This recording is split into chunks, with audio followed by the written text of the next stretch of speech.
everyone, it's time for some more Monster Hunter. So, I was grinding Kutku just a minute ago, because that's pretty much what you need to do in order to fight Cephadron. Pretty much everything you need is, well, in the Forest and Hills Kutku fight. However, I realized, oh, I probably won't have enough time to get everything I need before work, because I have about an hour left before I need to do any editing I need to do. So, then I thought, well, I might as well show y'all everything you need to grind for in order to get to the Cephadron fight. Also, if you don't know, if you're a fan of Monster Hunter World or one of the newer games, the Origin armor is actually called the Hunter armor, because the Hunter armor wasn't brought in until later, the one shown in those games. This is the OG Hunter armor, which is why it's called the Origin armor. And of course, you can buy it from the blacksmith or the weapons and armor merchant for about, I believe it's 1,500 zenny per piece of armor. I went on ahead and got the chest piece, and I was intending to make the Kutku Greaves. And then I thought, well, I might as well just show everybody everything they need to know about the Kutku fight, since I'm going to have to grind it a couple more times anyway. That said, let's get right into it. One thing before we do go is that I'm going to go ahead and grab a couple items from my storage to show you a couple of things. So I'm going to go ahead and grab these special mushrooms because I need to sell them. And I'm also going to grab the barbecue spits because I might as well. In addition to the iron pickaxes. Like I said, when it comes to the Kutku, I'm going to grind it. I'm also going to grab these screamers. These screamers are very important. The well-done steaks I'm going to leave here because I don't really need them. However, I am going to grab this raw meat. That said, let me double check. Yeah, I'm just going to go ahead and store this Felvine. I'll go ahead and leave the Felvine in there. The herbs, I'm going to leave in my inventory because I'm going to see if I can make some more Mega Potions. This normal potion, it turns out getting blue mushrooms in the forests and hills is actually pretty difficult because you keep getting a bunch of special mushrooms or scatter nuts or needleberries. Well, the needleberries are from the herb plants, but the scatter nuts are from the mushroom pickup areas. So I'm going to go ahead and put this potion in here, as well as the whetstone, because I will be mining and I should grab a couple of whetstones from mining. Also, I did get some cool drinks. There is a merchant you can buy them from. And I believe in this game, the max you can have in your inventory is 3. So I'm going to go ahead and show the guy. He should be a guy carrying a huge pack. Usually it comes from over here. There he is. And he sells you ammo for the range weapons. And he also sells you information about enemies, so you have access to their weak points, because back in the day, the Wikipedia articles or whatever didn't exist. So you can also get a Farcaster. What this will do is, when you use it, it'll immediately transport you back to camp, and the Psycho Serum will show where the monster is on the map. Especially useful for a monster like, I don't know, Rathalos. So the bomb material is the important thing we're going to need right now. I actually didn't mean to grab 8, so I'm probably going to have to sell a couple of things real quick in order to make that cost back up, which I should be able to do no problem. Now, what we're going to do is we're going to take this bomb material and combine it with the... Well, I thought it was the Screamer. I'm trying to figure out what I can combine the Screamer with. You can make sonic bombs with bomb material and... Or, excuse me, Screamer and something else. Screamers make sonic bombs, but I have to figure out later what it is. So now that I have money again... I'll look up what the what makes the sonic bombs later, and then I'll tell you on the next episode. This guy here, he sells hot drinks and cool drinks. So I'm going to go ahead and grab a few cool drinks. Also, keep in mind, due to time constraints and getting this episode released before work, I probably won't be able to do a whole lot of editing. I'll probably just cut it down and make this a more informative, less memey episode, like the other grinding episode. That said, the quest you want to look for is Slay the Young Kutku. The Forest and Hills one, because in this area there will be everything you need. Alright, so already the first thing we're going to do is we are going to go to the item box and grab the map as well as all of the available items we can here. So we're going to leave the gunner stuff because we don't need it, but we'll grab the paintball, the flash bomb, the small barrel bomb. We'll leave the empty large barrel, and actually I'm going to go ahead and grab that because it can be used to make the bomb material can be used to make barrel bombs. That's what I believe it was for. The sonic bombs, I can't remember what you can buy with screeners to get sonic bombs, but it's something else. The second thing we're going to do is, just to clear up our inventory space, is not waste a first aid med, but instead use both of our rations. This will fully fill up our stamina and free us an inventory slot. Then we can come over here and murder some Aptonoth. There's a more optimal way to do it besides what I did. Sometimes it fully kills them, sometimes it just barely doesn't kill them. So what I have actually started doing is instead of opening up with the ground pound, what I'll do is I will charge up an attack, and then I'll do a spin to win into the golf swing, and that will kill them every single time. Now that my raw meat is at maximum, what I can do is I can pull out the barbecue spit, and I can go ahead and cook up 10 well-done steaks. Alright, now that I've fully depleted all of my raw meat and made 9 well-done steaks, because I actually messed up one of the steak cookings. I made a rare steak instead of a well-done steak. So I went ahead and munched that just to top off my stamina. I'll be honest, I don't know if it stacks, but yeah, it's whatever.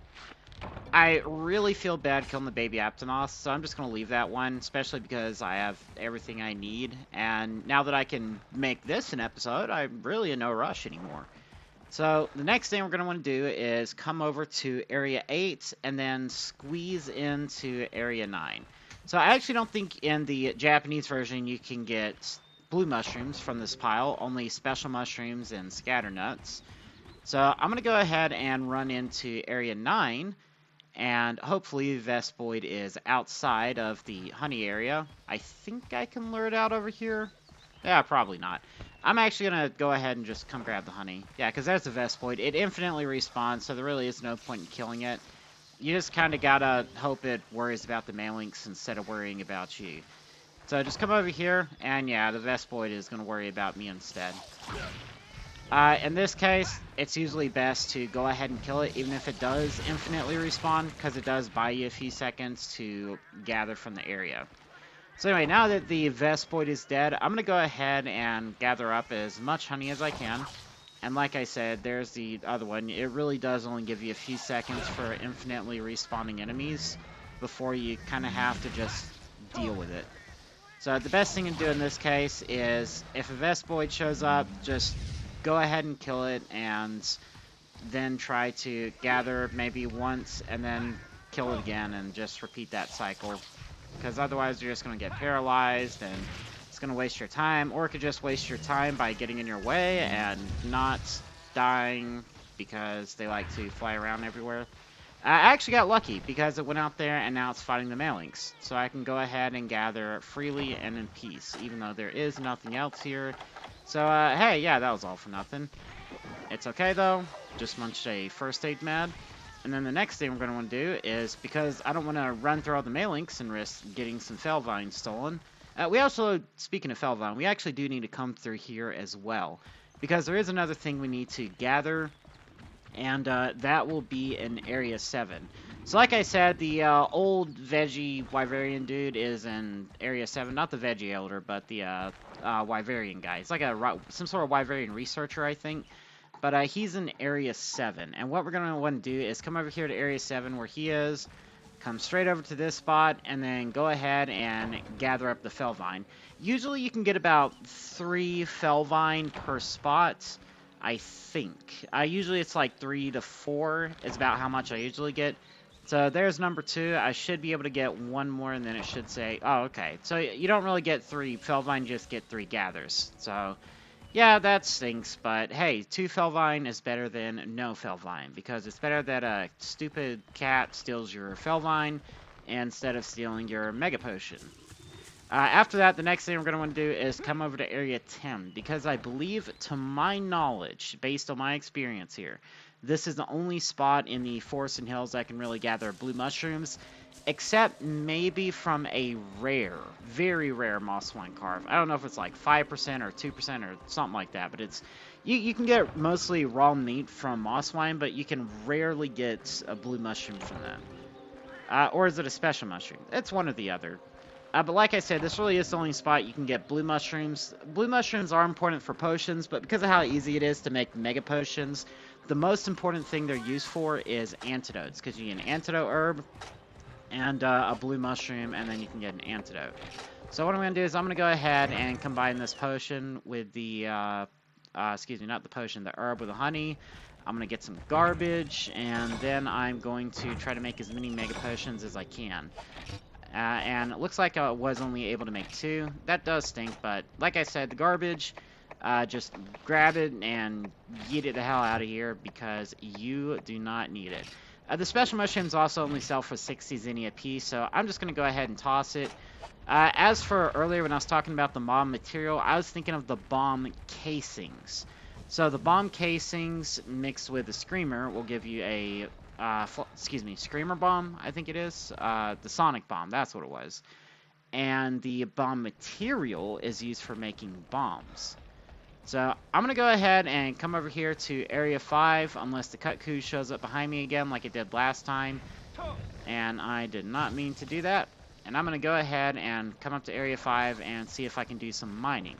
The biggest reward I'm trying to go for is the Macalite ore. Not only is it extremely rare, but it's used to make later low-rank armor. It's like the first half of low rank, you don't really need any, but the second half of low rank, you kind of need it to make pretty strong armor, at least for the later part of the single-player quest. And I also think it's required for just about any high-rank armor. Oh, that's pretty neat. Alright, so now that the Velocipator are dealt with, we can go ahead, and come over to this mining spot. Earth crystals, they're pretty neat. They'll give you some half-decent gear. What we're going to do is we're going to exchange this iron ore, probably for the map, because I already know exactly where I'm going. By the end of the mission, I'm probably going to use all of my mini whetstones as well. And this is what I was saying, all the gathering spots, they'll also give you whetstones. I'm probably going to go ahead and leave the whetstone alone for now, though, because I don't really need it. And I can just go to Area 12 and get a whole bunch more. My main concern really is getting the Macalite ore, but it looks like all I'm going to be getting from this gathering spot now is whetstones and earth crystals, unfortunately. Oh, and the 1 iron ore. But that said, we should be just about done with this mining spot. And then once we get through it, we can go ahead and kill the Cuckoo. Yep, there we go. Alright, so now that the Cuckoo's here, we're going to go ahead and use a mini whetstone since we did have to kill all those enemies. And then the first thing you want to do for any flying wyvern is use the paintball and try not to get hit by an attack. That actually was an unfortunate turn of events, so let's try to prevent that from happening again. Hopefully it doesn't charge, though. Yeah, we're good. So I'm going to go ahead and show what happens whenever you use a small barrel bomb on the Cuckoo. If I can try not to die, my goodness, I'm going to have to use a Mega Potion. So now I'm going to go ahead and use a small barrel bomb, dodge out the way, or get blown up, and it stuns him, but he goes straight into rage mode, and then of course the Vest Boy goes nuts and decides, hey, this is the time where I'm just going to start spamming attacks. Alright, so now that Cuckoo's rage is ended, hopefully I can actually kill the bird this time. He is charging a lot more than he normally does, but I'm going to go ahead and take advantage of that to just try to get some free damage in. Because while it does do a lot of damage and it does stun you for a pretty long time, it does give you a free opening to attack. And I know it did say that it's pointless to try to kill the infinitely respawning monsters like the Vespoid, but that Vespoid is it's really getting on my nerves, I'm going to be honest.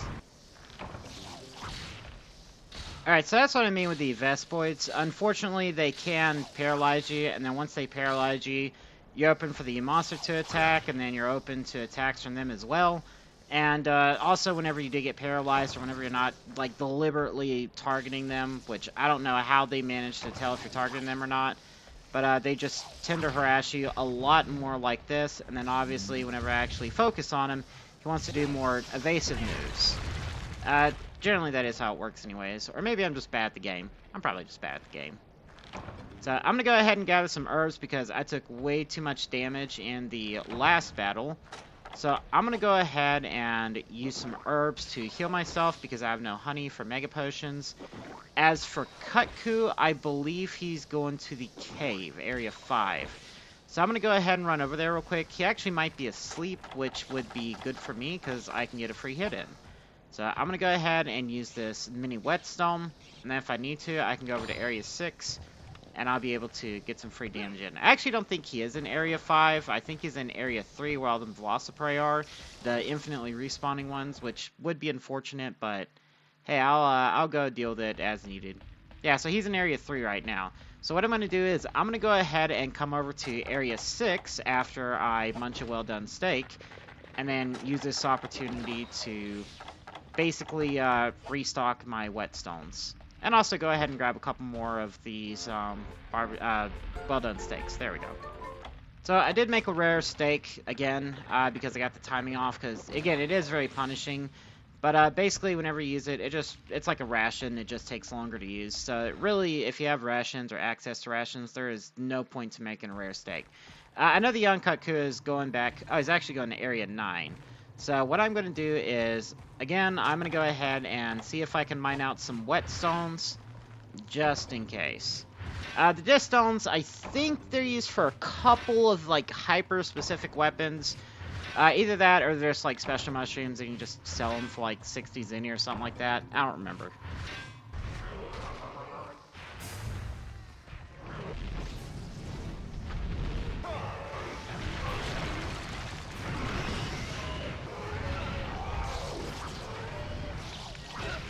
So, yeah, that is why I don't like Area 9. So, one of the biggest reasons why I do use the ground pound as well, in addition to, you know, doing the area of effect damage, is that even if your weapon is bouncing, which anytime you see sparks, that means the weapon is supposed to bounce, the ground pound will not bounce. At least I think with the area of effect damage, it won't bounce. And then, of course, now that I can't turn the camera around, I'll have to do that. Yep. Basically, you just gotta blindly dodge if you can't turn the camera around behind you like I was trying to do there. I'm actually pretty embarrassed at how bad I've been doing. Basically, this entire mission has been a failure in terms of grinding potions, but hey, you know, in terms of like money and stuff, that'll hopefully make up for it. I know the last time I got 3 Kutku shells, and 3 of those sells for about 1,050 zinni, which is pretty decent. And you can't buy potions or mega potions, but you can buy herbs, and I think in certain instances you can buy honey, although I could be wrong. I don't really remember. But either way, basically, this isn't a total loss. I wasted, like, what is it, 5 potions? This is normally how long it would take for the Cephadrome fight, unfortunately, and about how many potions I'd have to use just because he's so beefy and so tanky. But another reason why I am doing the Kutku fight is because I was thinking, oh, well, maybe you get 1 or 2 medium monster bones from the Kutku fight. But the last time, I believe I got 2 of them, and that means after this fight, hopefully, I'll have all the medium monster bones I need to upgrade my hammer. Alright, so I think I'm going to call it for today. I did grind a fair bit, and I'm actually going to check. If I remember correctly, I should have enough materials in order to upgrade my hammer. So I'm going to go ahead and check the improvement tree here. And yep, now I just need the zinni to upgrade my hammer because everything is orange. And once I upgrade my hammer, that'll make Cephadrome a lot easier. So if you look, there's actually a huge jump in damage. And the trade-off is, of course, that it doesn't have really good sharpness, although for the Cycle Hammer Plus, the sharpness is a lot better.